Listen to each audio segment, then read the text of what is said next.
Welcome back to Podcast Central with Andrea Javino, the Andrea Javino Show, Toby TNT co-hosting.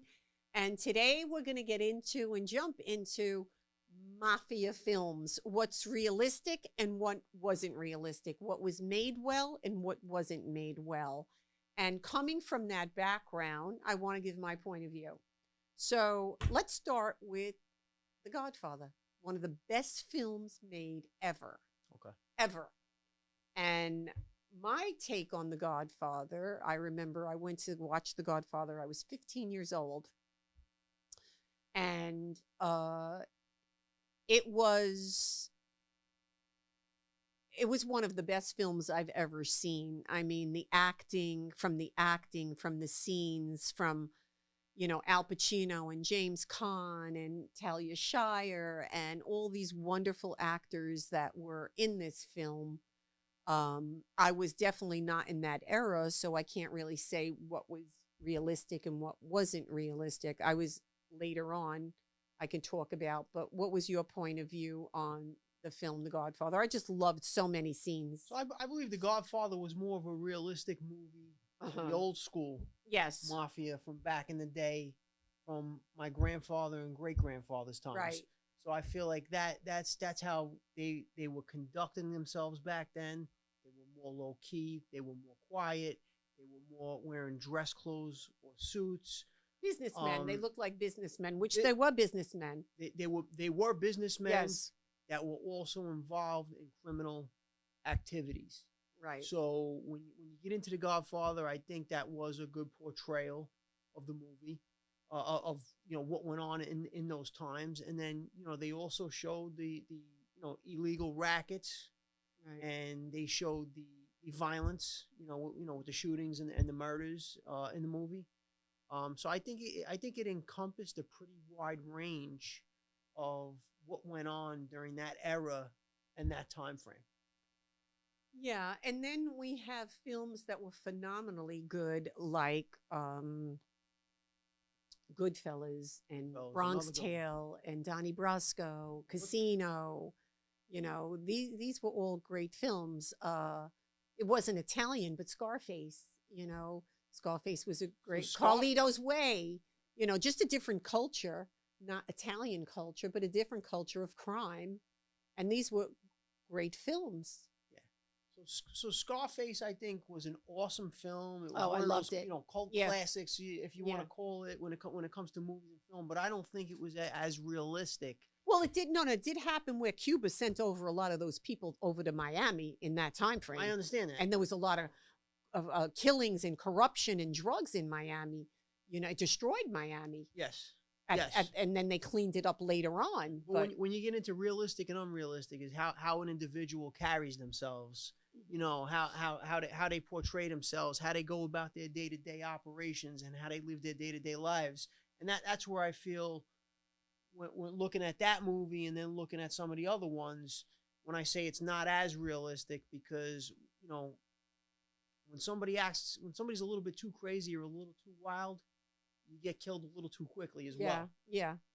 So and you got to remember with that though, there was back in the 80s, there was a lot of drugs, a lot of cocaine. Everybody was like high on cocaine. It was the drugs coming over, and Miami was the hub of it. So they were running all that big drug money. So when you have drug lords and big drug money, you're going to have a lot of murders. A lot of bodies going to pop up. That's just the way it goes with any illegal enterprise. You're going to have bodies popping up. That's just the way it goes. And the reason for that is because of greed. Money, a lot of money brings greed, and you want to make more. You want to take over more territory. And, everybody wants to be the big cheese, and people get killed for that. So it's why it's a very dangerous lifestyle. And they make films on it, and Hollywood loves it, and they still make films on it, and hopefully they're good films. But Scarface, I felt, was a great film. Oh, I loved it. Yeah, I was a little kid. My father Yeah. took me into He the shouldn't have movie taken theater. you. My father was a street guy, but he, Yeah. he took me into That's the not a movie film theater. a kid should be seeing. I Now, I agree. wouldn't take 100 my no grandkids kid, to no, see no that. kid should see that film. No. But, I remember going in to the Right. movies and seeing Scarface as a kid. But also, Goodfellas. Goodfellas. Another one. I felt Goodfellas, because that was kind of like my time frame growing up around that era, was made the best. It really was true to life, the way those guys were, and they all were dapper in the way they dressed, and the way they portrayed, the way the actors portrayed being a mob guy, being an Italian street guy. They did a phenomenal job, every one of them. Mhm. Every one of them. And the way the script was written, it was done so well. It was a phenomenal cast with phenomenal actors. Yeah, you had A-list actors, big budget big names. with A-list actors. They did a good job. De Niro always does a good job in those particular parts. You had Right. Ray Liotta. Ray Liotta And was then, very good. And Joe Pesci. Joe That's Pesci's not- always phenomenal. Joe Pesci's I mean, phenomenal. yeah. He's a great actor. Yeah. So She also lives in Pennsylvania, not too far from us. okay. Yeah, well, it's a beautiful place to live. But yeah, I just think that so the audience could know, if they're not Italian, what we feel is more true to life. So not Italian, Carlito's Way. Right. Okay. So Carlito's Way. I think I could watch that movie over and over. I love Al Pacino in So that. he was excellent. He was excellent in that, but he was more of, rather than a typical Italian American gangster, he was more like a Spanish or Puerto Rican. Yes, I think he was Spanish, Latino. Street guy. So And he plays a Latino great. So he was a street guy type gangster, not an Italian mafia type gangster. Right. People respected him, though. And he nailed that part, I think, very well. Oh, my God, Of how yeah. he handled that, and regardless of whether it would be a Spanish, a black, an Italian, a Puerto Rican, whatever, he played that part to the T of a street guy in that era. So Right. I think that that's another one where you could look at and say, Oh, yeah. Great acting. Well, Carlito's Way, same as when he played a Cuban from Cuba in Scarface. Okay. So he did that so well. The accent, the mannerisms, how he did it. I mean, he is probably one of my favorite actors, Al Pacino. I just think that guy could play any part. Now, I got one of my favorites. It's a long movie. I don't know if you've seen it at all recently. Once Upon a Time in America. Oh my God, yes, with James Woods, Robert De Niro. Robert De Niro. Who else was in that? Just great. It's been I've only watched it That's like, I think once that in the was last I don't know how many years, because it's a really long movie. yeah. But the cinematography, the culture, the acting, It was great. The old times Yeah. when I can remember hearing old timers, grandparents telling stories of how they grew up, Yes. the poverty, and then the stepping stones from poverty into the criminal underworld, Yeah. and then The only eventually thing I always remember about that movie, because I grew up with this, is the Charlie Roost. It's a cake. We used to get them when we were little, a Charlie Roost. I would die for it. Cake with whipped cream on it. I always used to say, and that movie had it. And I was like, oh, I always remember that about the movie. But it was a phenomenal movie also. I mean, culturally, I think if you're from New York, it kind of hit the nail on the head. Oh, yeah. Culturally. yeah, definitely did. Go ahead. I'm gonna jump into the next one, unless you want to still go on that. No. Sopranos. Oh, Sopranos is a series. Yeah. But real, fake, a little bit of both, maybe. Yeah, I think Sopranos, some of the scenes made Italian mobsters look like dummies, and they weren't. They weren't dummies. They're not dummies. I mean, the best one that I think played got the Gotti movie, Amon Desante. He played John Gotti so well. But Sopranos, yes, people love it. It was great and all. But some of the characters in the way they played scenes. That's not how the real street guys would act. And not anybody I knew of high level. The lower level, yes, but high level bosses, people that I had been around my whole life, were always dressed dapper, charismatic, spoke well, businessmen, more businessmen, you know, from John Gotti to Sammy to Donnie Shacks to Angelo Ruggiero. These guys, Angelo Ruggiero said, yeah, he was mouthy, but even Ali Shades or high level guys that dressed well, carried themselves well, were respected and charismatic. Tony was a madman, Tony Soprano. He was a lit cannon. You know what? I'll tell you what, though. Some of these guys are. Some of these real guys on the streets are lit cannons. Yeah, lit cannon. So you have a different series of personalities when right. you get into real street guys. Or like they're like sociopaths. Yeah, some of them are like sociopaths. Some of them are sociopaths. Some of them are psychopaths. Yeah.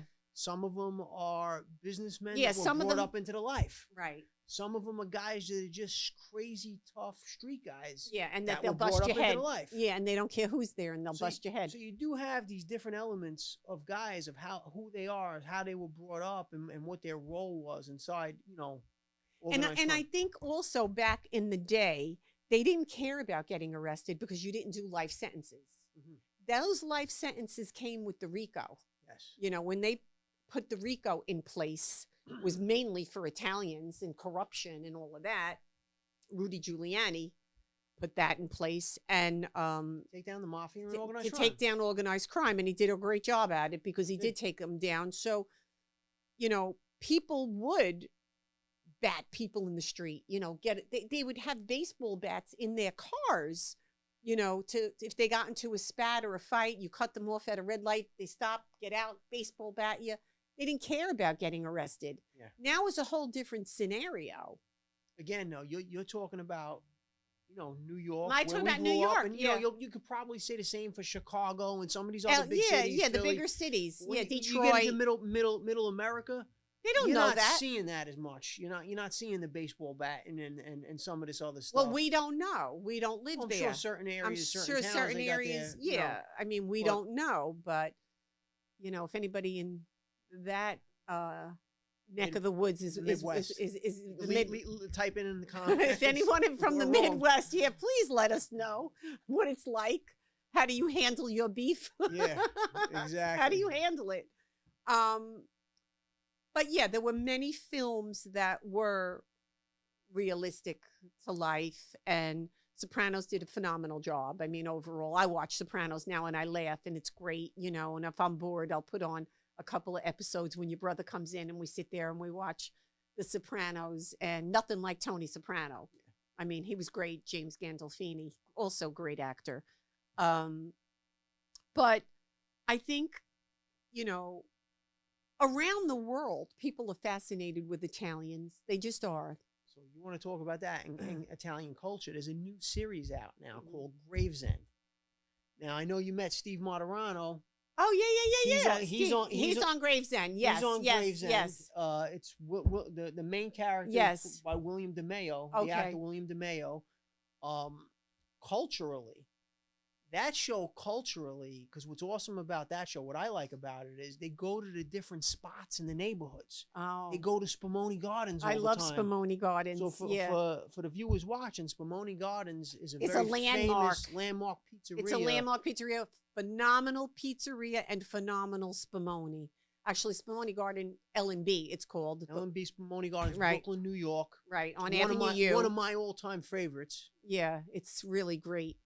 So that show, culturally, they go to the different spots. I guess William DeMeo must be from Brooklyn. I don't know if he's from the Gravesend or what. I think Mike knows that. Actually, Mike is a good friend. He's good friends with him, yes. And they go to all of these different cultural spots. So what he does on that show is he tries to show you the culture of how it was growing up. I think he's doing a pretty good Good job. with Good for it. him. God bless Maybe him. we Good. need to invite William DeMeo on the show. I got to reach out to William DeMeo after this one. Yeah. So the next one we'll jump into would be Donnie Brasco. Yeah, Donnie Brasco. Yes. Let me tell you why I'm jumping into Donnie Brasco. We could close this one out with Donnie Brasco because your ex, Frank Lino. Frank Lino. There was a scene in Yes. the movie of Donnie Brasco Right. where they go into the basement. Yes. And correct me if I'm wrong, Frank Lino was one of the capos that was in that basement. I believe so. And they ended up killing. So the movie Donnie Brasco was based on a true story. It was a government agent by the name of Joe Pistone that infiltrated the Mafia, went in under the alias of the name Donnie Brasco, Right. and infiltrated the mob and ended up in a high level guys in the Johnny Depp played the part of Donnie Brasco. Yes, Right. in the Bonanno crime And family. again, Al Pacino. Yes. And one of the parts that he says in the movie is, Donnie, a wise guy walks around with a roll. And that, so a wise guy walking around with a roll, a wad of money, that's a real thing. That is a thing. That's a thing where guys. I know people that still do it. Yes. They have, you know who I'm talking about, I know too. you're talking about. They still, they're businessmen. You can give your card, your credit card, your business card. They don't use that. They want us pay with cash, and they take out the whole wad of money and it's a wad. A wad. So a wad is thousands. Thousands. It's not dollar bills. Let's get that straight. No. A street guy's got hundreds, and I know guys that still do that to make a show. They get up in the restaurant and they go, here. We got to close out with that. Man, well, the basement part. So the basement part in Donnie Brasco, okay, where they kill all the guys. Right. And one of the guys they killed was Bruno Indeligato's father. Yeah. Sonny Red. Yeah, and in the movie he yells out, Bruno, don't come down. Yeah. Yeah, and, don't come down. And that was Anthony Indeligato, which was Bruno. But we're going to close out with that. Thank you for tuning in. Please continue to subscribe, leave comments, and we'll see you back next time. God bless. God bless.